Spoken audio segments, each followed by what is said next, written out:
Hi, welcome to CJReform.info. My name is Jeremy. I wanted to talk to you today about the New York City attack that happened on Halloween. This was an event, if you haven't heard already, it's been all over the news.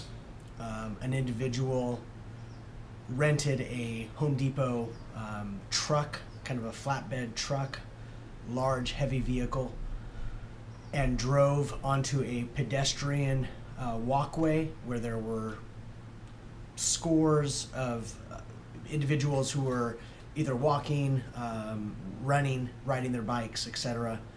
And he drove for about a mile, basically, from the sound of it, just running people over, hitting anybody who could. He then finished his drive of terror by crashing into a school bus. 8 people have died, and I guess there were many others that were injured, probably pretty severely. This person did this in the name of ISIS. He did it as a terrorist attack to wreak havoc.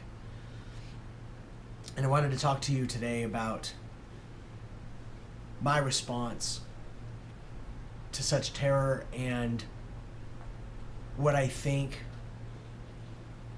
the legal response should be.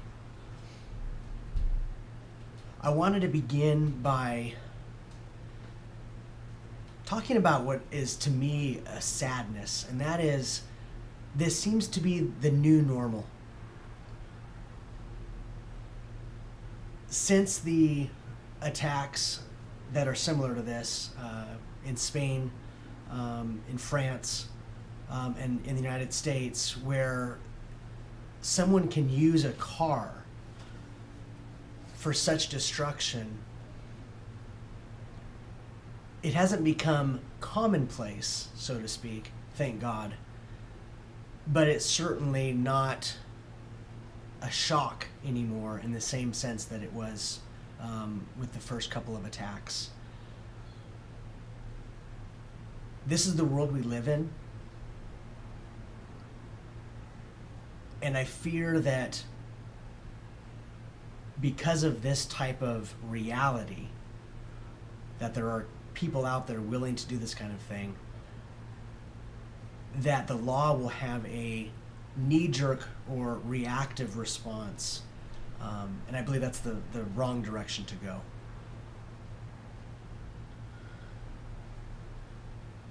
The question comes up, and it's a natural one. How can we stop this?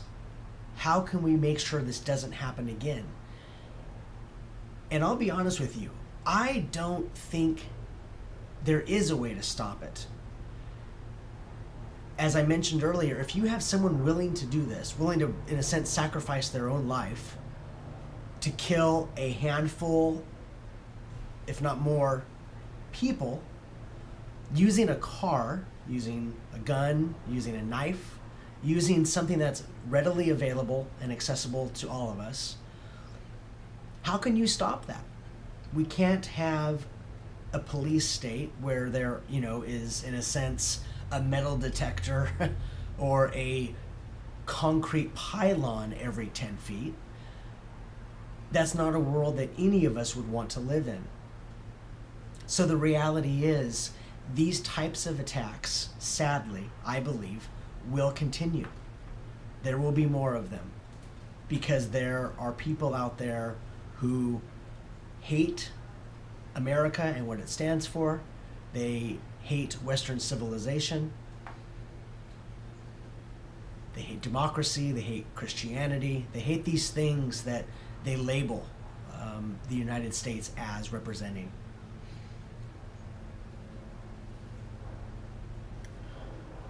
I believe if there is any sense of an answer to all this, I believe that most people in the United States, most people in the world really, are good people. I think most people are decent, law-abiding,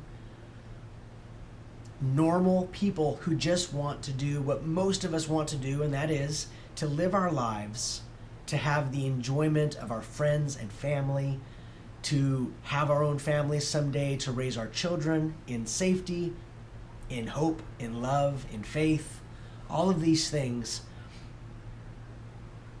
And I argue that that represents, of the, 7 billion people on Earth, that's 99.9% of them. I really think that. There are these percentages, these numbers of people who are not that. People like this individual who did this act yesterday. Because I believe that most people in this world are good, decent people, maybe the answer is to have trained, licensed citizens, good people, with the ability to perhaps to have a conceal and carry license, so that perhaps in the midst of some of these tragedies, whether it be Las Vegas, Charlottesville, etc., the terrorist could be stopped more quickly, perhaps, than law enforcement is able to respond. Because let's face it, law enforcement cannot be everywhere at once, and we don't have the resources to have law enforcement everywhere at once. But if you had a larger body of people who were equipped with the ability to thwart a terrorist, in a sense, in the midst of his terror, perhaps it would save more lives. I don't know. I'm not saying that's a definite answer. I'm not saying that's for sure the best way to do it, and I know there are problems with that answer. Because, of course, how do we know who the good people are, right? I'm waiting for the day where autonomous cars, self-driving cars, are ubiquitous. Perhaps when you have cars as machines, computers, not driven by people, you would take away this one ability, this one little avenue for terrorists. Be one less way they can hurt people. Some people say that self-driving cars being everywhere and kind of being the norm is about still 10 years away. Hopefully it comes sooner. So I said that I wanted to talk to you about the law's response to this sort of thing. My position is that citizens of the United States have constitutional rights. And those constitutional rights need to be defended, upheld,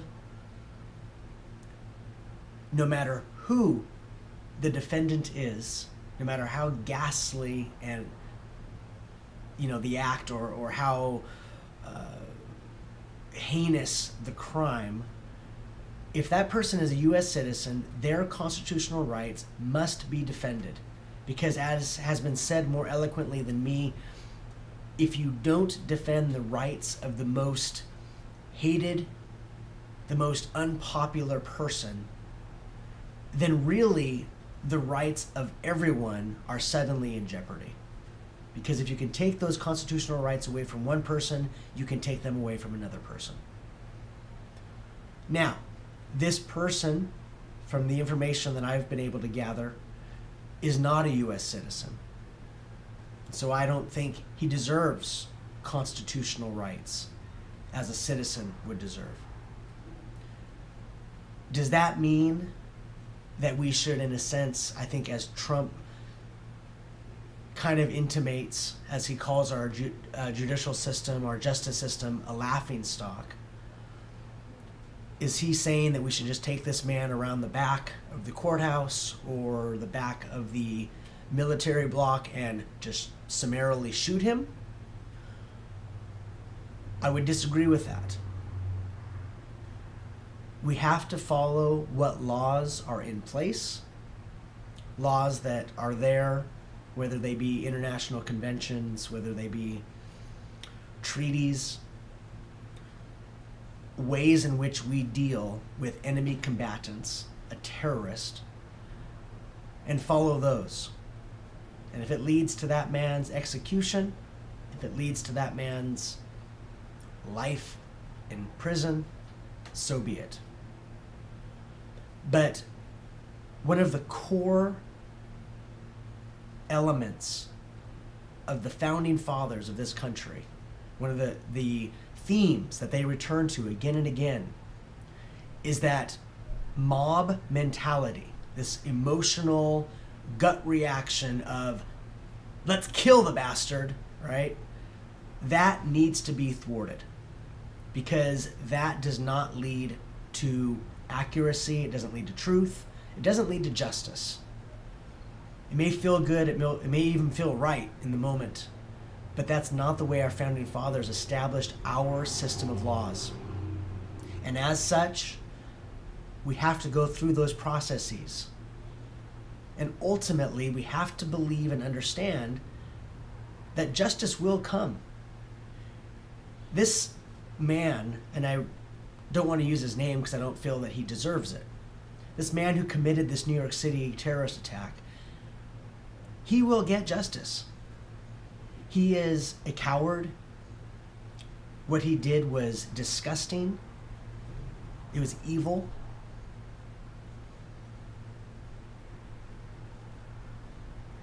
And we know that. So I do believe that though our system has tremendous problems, our justice system is wrought with errors, flaws. It's a human system. That's why this website was begun.